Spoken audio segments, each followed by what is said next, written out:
Bom dia! É uma alegria estar novamente aqui, né? Preparando esse estudo da escola dominical. E eu quero que Deus abençoe as nossas vidas, que Deus abençoe o estudo da sua palavra, que nos dê a direção do seu Espírito, que possamos ser enriquecidos, né, por mais essa meditação da palavra de Deus. Que o Espírito Santo de Deus venha ser aquele que nos dirige, nos orienta, porque a gente mesmo não sabe nada, mas o Senhor sabe aquilo que o coração de cada um que está aqui assistindo esse vídeo está precisando, né? Só para reforçar, nós na semana passada já tivemos esse formato, né? Às 9 horas o pastor Marçal nos traz uma meditação da palavra e depois às 9h15 nós vamos fazer o nosso estudo da escola dominical. O tema de hoje está lá em João, né, no capítulo 21, a partir do versículo 15. João 21, a partir do versículo 15. No Evangelho de Jesus narrado por João, nós vamos encontrar aqui, nesse momento já, Jesus ressuscitado e aparecendo para os seus discípulos às margens do Mar da Galileia. Aliás, esse quadro que tem aqui atrás, né, é uma figura, né, não é uma foto, com a representação do Mar da Galileia e com a representação em volta de tudo aquilo que aconteceu em torno do Mar da Galileia. O quadro nos foi dado quando estávamos fazendo a travessia do Mar da Galileia, indo ali de Tiberíades para a cidade de Cafarnaum. Tivemos essa alegria, né, de podermos transitar por esse mesmo caminho que Jesus tantas vezes fez com os seus discípulos lá no Mar da Galileia. Diz o texto bíblico assim: depois de terem comido, perguntou Jesus a Simão Pedro: Simão, filho de João, percebe que há uma diferença no tratamento? Quando Jesus chamou Pedro para o discipulado, para ser um dos seus apóstolos, ele disse: a partir de hoje você se chamará Cefas, que quer dizer Pedro. Mas aqui Jesus chama Pedro pelo nome de antes dele conhecer Jesus. Simão, filho de João, amas-me mais do que estes outros? Imagine que jeito que estava o coração de Pedro depois de ter traído Jesus por 3 vezes, né? E aí vem Jesus e chama ele pelo nome anterior. Eu imagino que isso deve ter incomodado bastante o discípulo Pedro.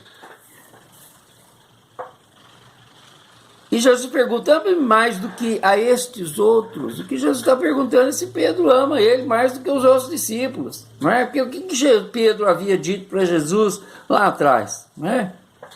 Se precisar, eu morro junto com você. Ou seja, eu sou melhor do que os outros que estão aí. E na verdade não foi isso que aconteceu. E ele respondeu: sim, Senhor, tu sabes que te amo. E ele disse: apacenta os meus cordeiros.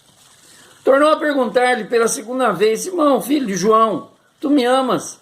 E ele respondeu: sim, Senhor, tu sabes que te amo. Disse-lhe Jesus: pastoreia as minhas ovelhas. Pela terceira vez Jesus lhe perguntou: Simão, filho de João, tu me amas? Pedro entristeceu-se por ele lhe ter dito pela terceira vez: tu me amas. E respondeu-lhe: Senhor, tu sabes todas as coisas, tu sabes que eu te amo. Jesus lhe disse: apacenta as minhas ovelhas. Em verdade te digo que quando eras mais moço, tu te cingias a ti mesmo e andavas por onde querias. Quando, porém, fores velho, estenderás as mãos e outro te cingirá e te levará para onde não queres. Disse isso para significar com que gênero de morte Pedro havia de glorificar a Deus. Depois de assim falar, acrescentou-lhe: segue-me. Senhor, essa é a tua palavra, nós queremos aprender de ti através dela. Nosso coração esteja aberto, mentes e corações, para entender aquilo que esta passagem narrada por João quer nos dizer. Ora, com fama de sanguíneo, cabeça quente, ora com fama de covarde, o apóstolo Pedro foi alguém muito importante na trajetória ministerial de Jesus. Ele era o maior criador de casos, mas ele foi muito importante, né, na trajetória do ministério de Jesus. Os evangelhos, o livro de Atos dos Apóstolos e as duas cartas que recebem seu nome, reúnem muitas informações a respeito desse homem que pouco tempo depois de ter negado Jesus por 3 vezes, discursou sobre a ressurreição de Jesus Cristo e contribuiu para a conversão de quase 3.000 pessoas, logo depois do Pentecostes. Nós vimos isso quando estudamos Pentecostes. Na trajetória de Pedro, podemos nos inspirar e perceber a intensa mudança que Cristo opera na vida das pessoas que se entregam a Ele. Isso ainda é assim, tá? A mesma transformação que Deus fez na vida de Pedro, faz na nossa. Pescador por profissão. Pedro, a princípio, chamava-se Simão. Ao tornar-se discípulo de Jesus, teve o nome mudado para Kefa, ou Cefas, em aramaico, que em nossa versão é Cefas e quer dizer Pedro, do grego Petros, cujo significado é rocha. Rocha, pedra. Foi um dos primeiros a ser chamado para seguir a Jesus. Está lá em João 1, do 35 ao 42. E acabou por pertencer ao grupo dos discípulos mais próximo do Mestre. Nós vamos ver que sempre que Jesus queria fazer alguma... no Monte da Transfiguração, quem levou? Pedro, Tiago e João, né? Eram, digamos assim, os discípulos, o staff mais próximo de Jesus, e Pedro fazia parte desse grupo. A mudança operada em sua vida é tão intensa que o homem que surge nos evangelhos não parece ser a mesma pessoa do livro de Atos e das cartas que tem seu nome. O Pedro, outrora impulsivo, inconstante, inseguro, que é isso que ele era, vivia questionando Jesus. A partir do livro de Atos, um discípulo verdadeiro de Jesus. E cheio do seu espírito, torna-se uma referência para a igreja primitiva. O início dessa mudança se dá através do diálogo que Jesus, após a ressurreição, registra em João 21, do 15 ao 19, que é o texto que nós lemos. Ora, quando Jesus ressuscitou, né, ele disse às mulheres: vão, né, avisem os meus discípulos, e a Pedro, olha que Jesus é o único dos discípulos chamado pelo nome, né, e propositalmente Jesus fez, porque sabia o estado de espírito que Pedro deveria estar depois da traição, né, que me espere na Galiléia. Pedro viveu experiências extraordinárias com Jesus. Talvez nenhuma tenha alcançado tanto o seu coração, alma e consciência, uma pergunta feita pelo Mestre: tu me amas? Eu ouvi hoje, preparando essa lição da escola dominical, eu ouvi uma pregação do saudoso padre Léo, que morreu lá em janeiro de 2007, uma pregação que ele fez em 2004, que fala a cura do coração de Pedro. E ele fala sobre esse texto como a cura do coração de Pedro. Ouvi ainda uma palavra do pastor Hernandes, né, Dias Lopes, uma mensagem que chama a restauração de Pedro. O pastor Luciano Subirá também, ao falar nesse texto, ele fala dessa restauração de Pedro, né, e da maneira como que Jesus pode restaurar a vida de cada um de nós, não importa a maneira que estejamos. Pedro viveu experiências extraordinárias com Jesus. Mas talvez nenhuma tenha alcançado tanto o seu coração, alma e consciência, como a pergunta feita pelo mestre: tu me amas? Não é? Pedro havia traído Jesus um pouco antes. Tal pergunta expôs as debilidades de Pedro e lhe permitiu encarar-se a si mesmo e encontrar-se com o amor de Jesus. Ele realmente amava o Senhor, mas ali pôde reconhecer quanto esse amor era limitado. Ao perguntar a Pedro pela primeira vez se ele o amava, lá no João capítulo 21, versículo 15, Jesus empregou um verbo grego chamado agapau para falar de amor. Esse amor, esse agapau, nós traduzimos por amor ágape, que é o amor por excelência. Ágape é o amor que está narrado lá em 1 Coríntios capítulo 13, é o amor de Deus por nós, né? É a forma mais elevada e nobre do amor, né? Que vê algo de infinitamente precioso no objeto do amor. Ao responder, o Pedro usa o verbo filéu, que é uma forma inferior de amor, mas para eu gosto, não é? Você já pensou se a namorada fala para o namorado, né?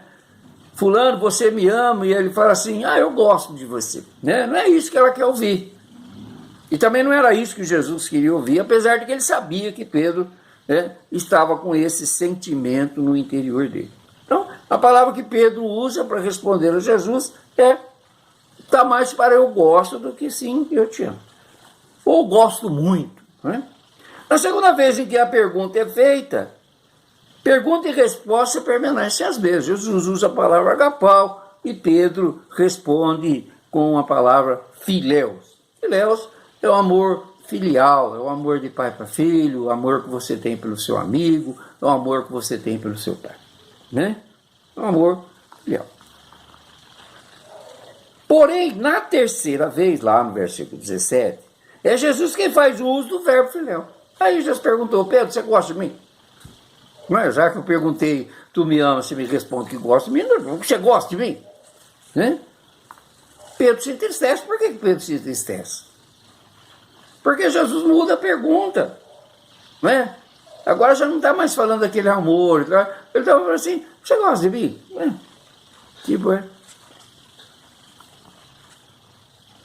Pedro se entristece quando Jesus faz essa pergunta, não somente por ser a terceira vez, mas por trocar o teor na indagação, como que se quisesse levá-lo a uma profunda reflexão. E foi o que aconteceu. Se ele continuaria confiando em si ou se entregaria por completo e sem questionamento à vontade do seu Deus.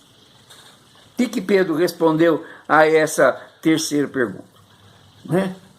Senhor, tu sabes de tudo, tu sabes que eu te amo. Né? Então, é uma coisa assim, tipo, ele reconhece que Jesus é Deus, que sabe todas as coisas, sabe o que ele está sentindo, né?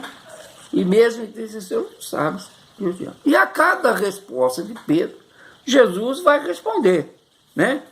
Apacenta os meus cordeiros. Ou, pastoreia as minhas ovelhas. Apacenta as minhas ovelhas.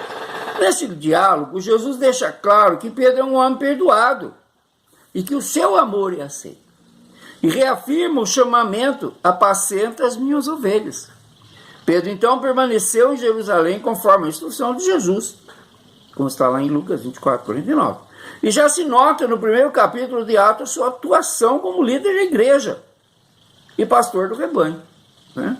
Nós vamos ver que eles estão reunidos lá no Senado, né? E nesse período, e Pedro já está ali meio que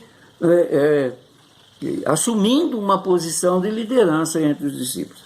O selo da sua nova etapa de vida se deu no dia de Pentecostes, enquanto ele foi cheio do Espírito Santo. Não foi só ele que foi cheio do Espírito Santo, nós vimos isso, né? Quando nós falamos sobre Maria Madalena, quando falamos sobre Maria, elas estavam lá também, e elas também foram cheias do Espírito Santo, e elas também falaram das glórias de Deus. Mas vamos ver alguns contrastes entre Pedro de antes e depois desses eventos fundamentais na sua vida. Seu próprio linguajar revelava seu estilo de vida, né? Lá em Marcos 14, 70, vamos dar uma olhada lá? Marcos 14, 70 diz: mas ele outra vez o negou, né?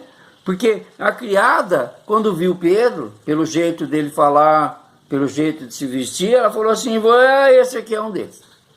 Mas ele outra vez o negou, e pouco depois, e que ali, os que ali estavam disseram a Pedro: verdadeiramente és um deles, porque também tu és a Galileu. Ele, porém, começou a praguejar e a jurar: não conheço esse homem de quem falaste, né? Ele era meio tosco, né? Aquela linguagem de pescador, de linguagem simples, com um comportamento mais próximo na vida do campo do que da cidade. Algumas de suas ações apontavam para o quadro que ele era muito impulsivo e ele era muito inconstante, né? Quando se olharmos lá mesmo aqui em Marcos 14, no versículo 29, vamos ver o que é que o evangelista Marcos escreve a respeito disso. Disse-lhe Pedro: ainda que todos se escandalizem, eu jamais farei isso. E depois ele nega Jesus, né? Em alguns momentos ele demonstra ser um homem de muita fé, como quando andou sobre as águas, não é? Se tu és Jesus, manda que eu vá, até aí que eu vou. Ele pegou e foi. Sobre a palavra de Cristo ele foi.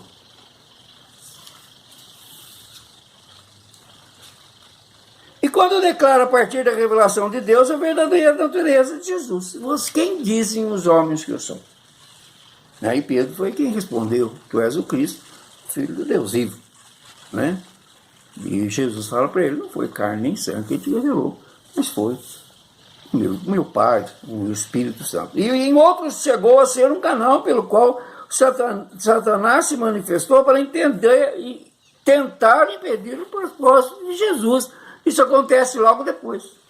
Logo depois dessa conversa que Pedro fala: tu és o Cristo, o Filho do Deus vivo e tal, e Jesus começa a falar daquilo que ia acontecer. Pedro chamou Jesus do lado e quis dar uma bronca em Jesus.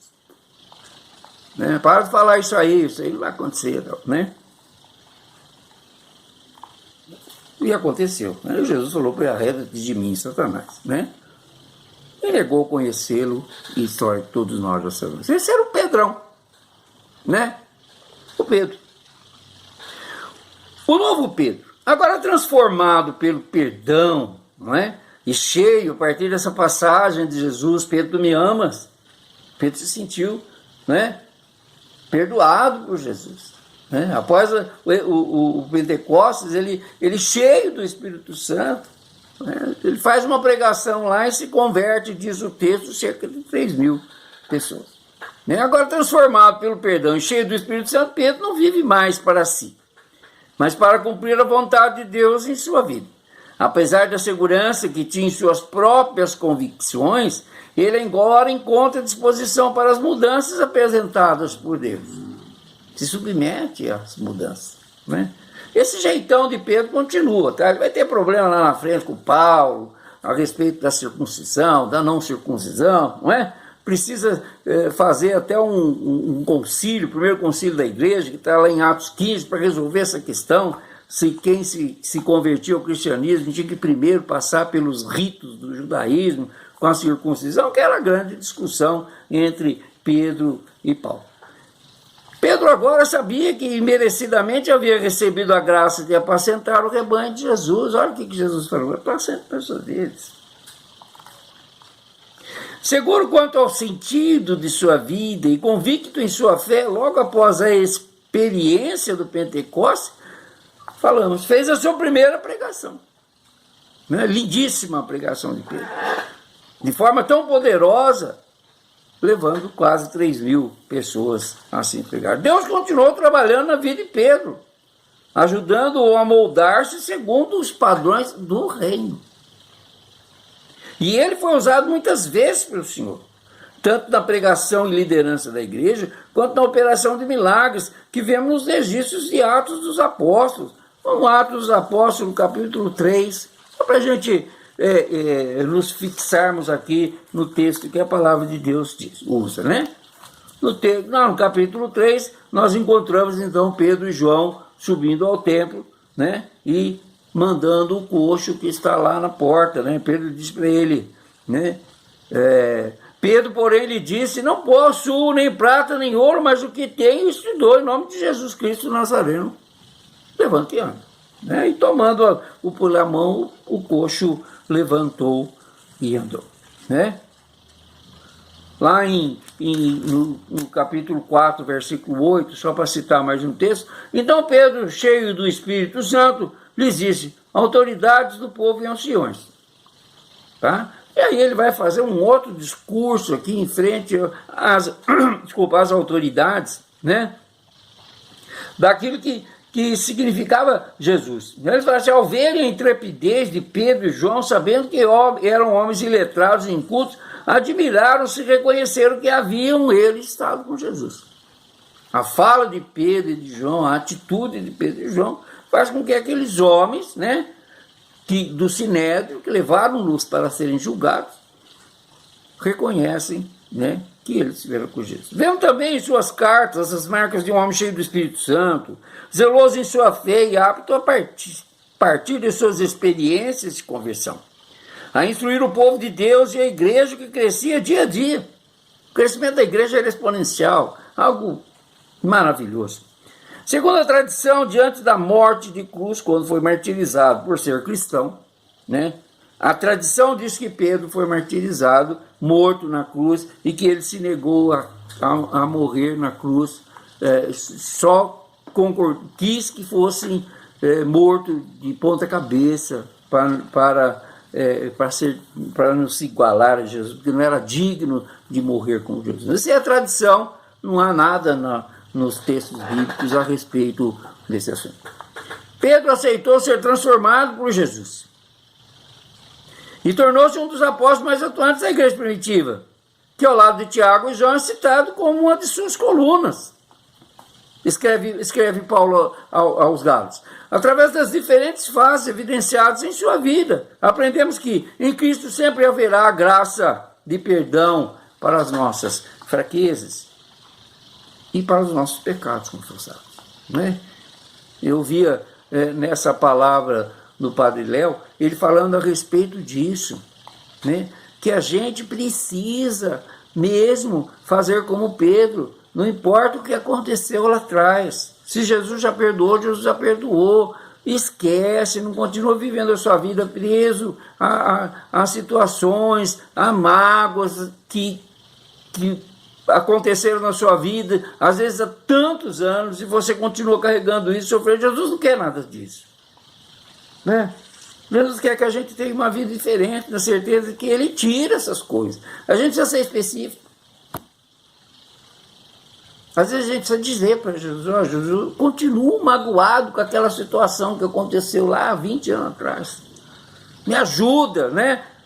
Faz com que eu largue mão disso, com que eu não sofra mais isso, para que eu possa servi-lo direito, de coração, de alma, integralmente.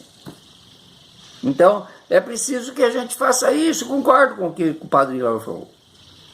Né? Muitas vezes a gente faz isso, até eu faço isso. Quantas vezes eu não fico me recordando de coisas que eu não devia ter feito? Eu não devia ter feito, mas já fez. Você tem que ser diferente daqui para frente e apagar isso. Deus falou que os nossos pecados Ele joga no abismo, né? No mar da escuridão. Fica para lá. Então a gente tem que aprender a fazer isso. E foi isso que Pedro fez. Apesar de todas as ranhetices dele durante o ministério de Jesus, né? Ele mudou. Em Cristo, então, seu amor, o amor de Cristo sempre prevalece sobre as nossas falhas. Ele nos conhece melhor do que nós mesmos, né? Pedro falou para ele assim na terceira vez: Senhor, tu sabes todas as coisas, tu sabes que eu te amo. Né?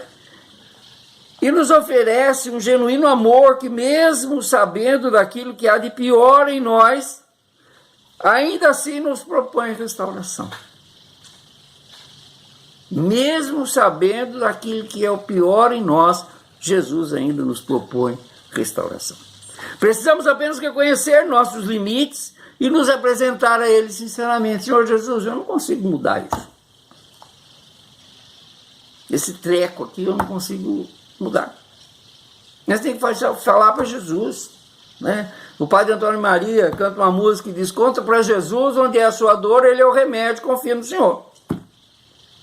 Então é para contar, sabe? Contar é contar mesmo, né? Não é ficar escondendo, é para contar com sinceridade, né? Apresentar a ele as nossas limitações, daquilo que nós não conseguimos nos livrar, né? Com sinceridade. Jesus promove transformações profundas em nosso espírito e em nossa mente, transformando-nos em novas criaturas, né? As coisas velhas já se passaram, tornamos-nos, pelo agir de Deus em nossa vida, pessoas que não mais se reconhecem pela semelhança dos valores mundanos, mas pela semelhança graciosa, misericordiosa, verdadeira e amorosa da imagem e caráter de Jesus Cristo em nós. O apóstolo Paulo, escrevendo aos Romanos, ele escreve: transformai-vos pela renovação da vossa mente. Não vos conformeis com esse mundo.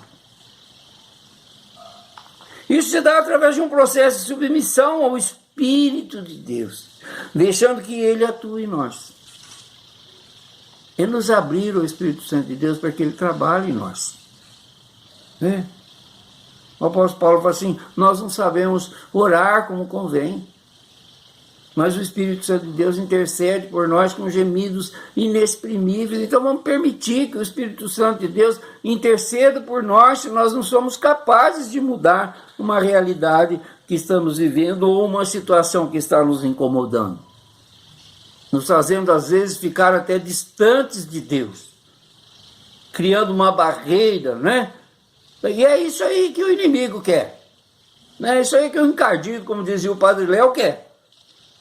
Que essas coisas ficam remoendo dentro da gente para a gente vá se distanciando de Jesus.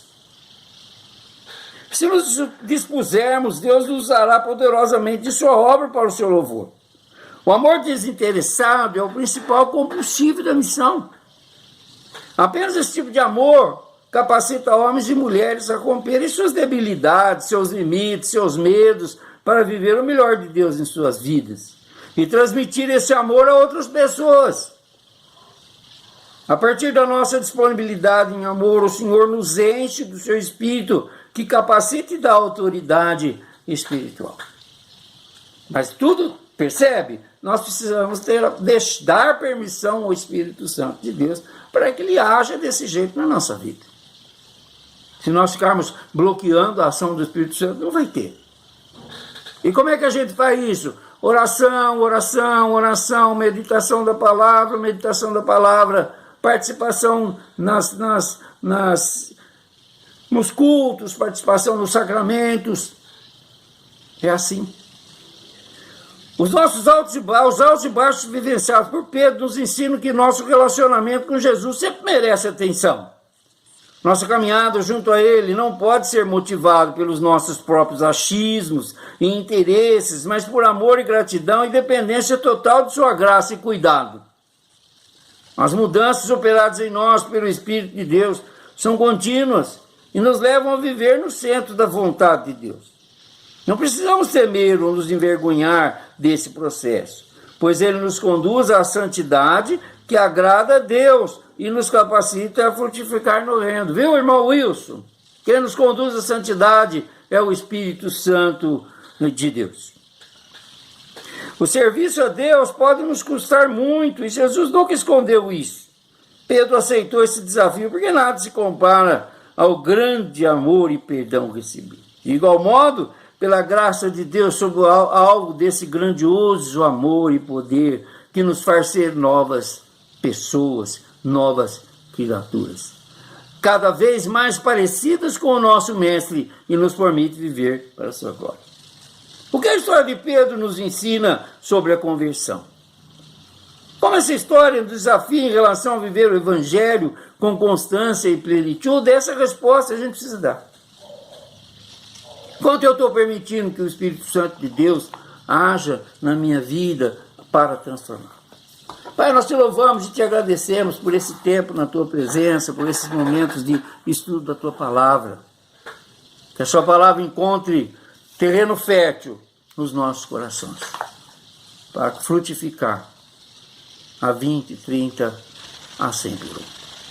Tenhamos todos um dia abençoado. Amém. Aleluia.